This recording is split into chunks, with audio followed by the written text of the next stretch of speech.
What's up, internet? My name's Ori. Welcome back to the channel. If you're new here, hit that subscribe button. You like this video, hit that like button, hit that notification bell.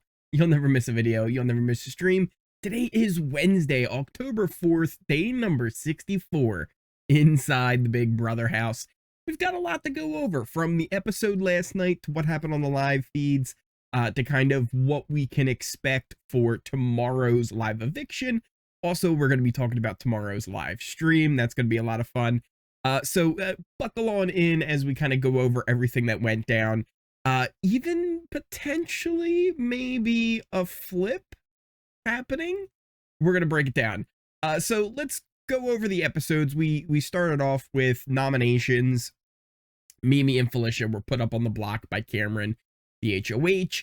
Everyone kind of reacting with almost the same vibe of, well, it's not me, so cool, right? Like, Cirie probably, she's like, yeah, you know what? This is great. You know what? It's not me. I'm totally fine with this. Cory in America, same deal. Matt and Jag also like, yeah, I mean, we'll work with Cameron if he doesn't want to put us up. The fantastic. So not really much going on there. We did see the scary faces start popping up in the bathroom, which I really kind of thought that all would have been stuff we would have seen last week during the zombie week, just to give some kind of entertainment, but we only finally started seeing them during this one. And eventually we got to the veto competition. It was, you know, the black box, the dark room where they can't see and they're kind of moving around trying to find stuff.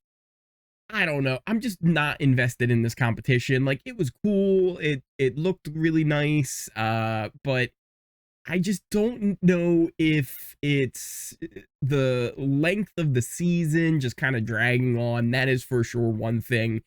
But for the most part, I feel like the episodes themselves, like, I'll watch the feeds and I get excited about what's going on in the game. And then I watch an episode and I'm like, do they even know what they have? Like, I don't know if the show knows what they have anymore. And there's so much great game that's going on, but they're not showing it. Instead, they show things about how America loves to hear Cory talk about the Constitution. Like, oh yeah, baby, tell me about those Bill of Rights. Like, no, instead, I want to hear about Cory struggling with the concept of playing the game, but also dealing with a relationship inside the house. Tell me about Cirie making moves and how now at this point, she was someone who everyone was really against, but now is like, you know what, I think I want to work with her. Show me Blue doing so much this week to get Cory as the target, and even last week to get Cory as the target of Matt and Jag, only for them to start feeling good with Cory and to get Cameron to feel good with Cory, to the point now where Cory feels a little bit worried about Matt and Jag. Like, there's so much interesting dynamics going on, but they're not showing that in this edit, and it's been like that for a long time, don't get me wrong. But what stinks is so many people who are just show watchers. Like, I'll watch the episodes with people who just watch the show and they're not getting it. They're like, this season stinks. And it's like, this is the season we've been asking for years. There is no giant alliance that is dominating and steamrolling. There's so many little pairs and dynamics going on in the house. It's almost like Survivor's voting block seasons that they kind of went through, where there was no like major alliance. It was whatever groups formed that week, that's what was happening. And that's kind of what it is week to week now. And it's really interesting to watch, but everything we've been wanting for years, we're not even seeing on the episode. So it's people that aren't even realizing how good it actually is. And it kind of stinks. I don't know. That was just a little Ori rant there on how, oh, these episodes are so bad, but there's so much great stuff happening in the game, and I feel like people are missing out because they don't get to see what I get to see because I watch so much feeds. Anyway, let's jump in. Where were we? The veto.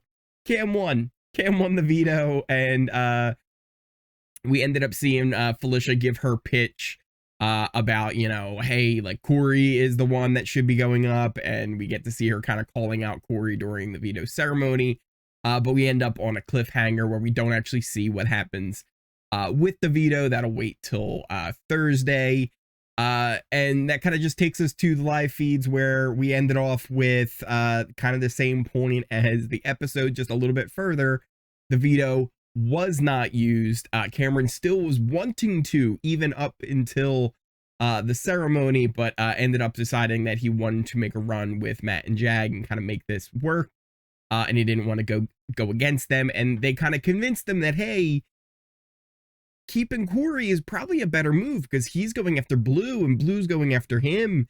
And Felicia's maybe the one that would nominate you right now. Mimi as well. So if you get rid of them, you're in a better position. And actually what's interesting is before doing the non-backdoor, backdoor and Cory would have been the better move for Cameron. But by not backdooring him and with the help of Matt and Jag, he's found himself in a better position than if he would have backdoored Cory to begin with. Because now he actually does seem to a little bit have a team behind him. Like Matt and Jag probably still think about taking Cameron out, but now they might actually second guess because they go, wait a minute, if we just don't take him out this week, he's not going to take us out next week. We can take him out the week after. He's not going to take that shot. We can now take that shot at him later. We don't have to do it right now. So weirdly, Cameron's actually found himself in a better spot because of this, as long as he doesn't stick true to Jag and Matt, which seems like he will at this point. He's got to take a shot at them the next time he's got a chance to. But we'll see. We'll see how that all ends up playing out. Other than that, with Cory kind of giving this weird vibe from, or not giving, but getting this weird vibe from Matt and Jag because of them knowing but not telling him about what was happening. That's making him trust Cameron even more now.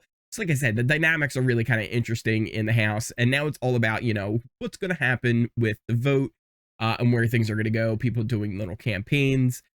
Before we get into that, though, a few things. Apparently, it's Bowie's birthday today. So yesterday, they got a bunch of, booze and cake and some party hats. Someone said it might not actually be Bowie's real birthday. I do know they still think she's younger than she actually is. They've joked about how Izzy thought she was older, but they're like not sure about that. Like they don't really believe it, but they think that was just Izzy being crazy. Here the thing was Izzy was right. But apparently somebody said it might not even be her actual birthday. I don't know about that, but we'll see. We also had Matt having kind of a rough day yesterday, rough night. With the big group, sometimes it's a little hard for him because he can't keep up with the conversations when there's so much happening all at once.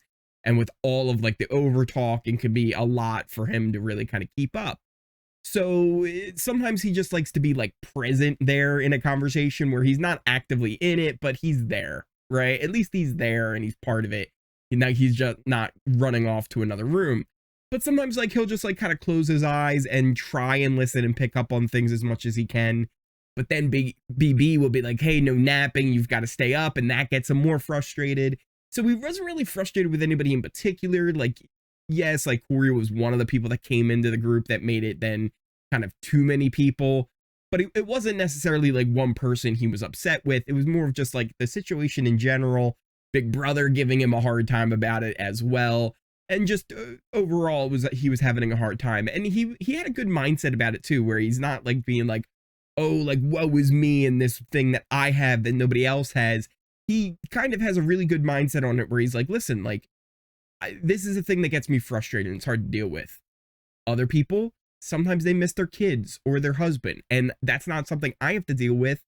But I would imagine it's a frustration that others would have and get them upset at different times too. And he's like, this is just my thing. And he had some good conversations with people where they were telling him like, hey, we're sorry. And he's like, no, like, it's not even your fault. Like, it's just like, I felt bad that I didn't want people to think this way because it's also part of the game where I don't want people thinking like I'm mad at anybody in particular, right? So it's just like a weird, complicated issue that also is kind of part of the weird dynamic of just being inside this house.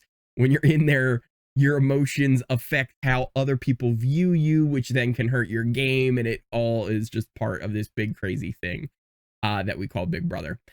Other than that, we did have Felicia eventually apologizing to Cory, and then eventually even later to America, who she even had seemed like she was more mad at, of even saying to Cirie something along the lines of like, I don't think I want to just yet. But she did eventually apologize to both of them, kind of say like, hey, like, it is what it is. It's just a game, right? Like, it got a little personal there. We're sorry, on both sides. And there was some talk about who should go, right? Whether or not it should be Mimi, whether or not it should be Felicia. Cory in America kind of realized, like, we kind of get to pick who goes this week, right? Like, if you think about where the votes are, Cameron can't vote. Mimi, Felicia, they can't vote. Cirie, I think she goes wherever the house goes, right? Wherever the numbers are, it's no big deal to her who gets to stay. Probably Mimi would be a better ally for her in the game. Blue, I think also at the moment would go for Mimi because she would think that Mimi's going against Cory, so that's somebody that is kind of more useful in that way. Bowie probably would want to keep Felicia maybe, but also Mimi too. Like, Bowie can go whatever way as well. So those are 3 votes there that probably would right now go for Mimi, but also could be swayed in other directions. Probably the most locked in for Mimi would be Blue. Then you have Cory in America who are thinking, well, if we decide to vote for Mimi, we could probably get Blue. Matt and Jag, we could pull them over too, and even just blindside Blue, making it so that we're all voting for Felicia to stay and Mimi to go. And that is potentially a plan they want to try and do, where they get Blue to be mad at Matt and Jag. I don't think this is going to work. I don't think this is a thing they can pull off, but keep an eye out for it. There's potential. I still think it's probably going to be Felicia who goes. Other than that, some other little combos, right? Matt, Jag, and Cameron had a late night fugitives meeting, but nothing major other than like plans going forward and how they can keep out of trouble and keep them all safe. We will have our update tomorrow, obviously, and then we'll go over things that we're going to see on the episode. Thursday is going to be a big day. We're doing our second live stream, our weekly Thursday live streams. I had so much fun on the last one. You guys can't tell, I'm excited for this one coming up. I think it's going to be a lot of fun hanging out with you guys. So if you are new here, hit that subscribe button. You like this video, hit that like button, hit that notification bell. You'll never miss a video. You'll never miss a stream. Check out the links to all my socials in the description down below. Pin comment, things like the Discord and the Twitch. The Twitter is a great place to keep up with everything that's going on. Kick as well. And hit that notification bell so you do get the notifications when I go live. Thursday, we're going to aim for about 7:30. We'll see. Sometimes things go later than others. But definitely come out for that. It's going to be a lot of fun. Thank you guys all so much for the support as well. I know I say each and every time, but the way this channel has been growing and going has just been absolutely amazing. We're almost at 9,000 subscribers. And looking to hopefully by the end of the season get to 10,000. That would be really kind of cool. So thank you all guys again so much, and I will see you next time.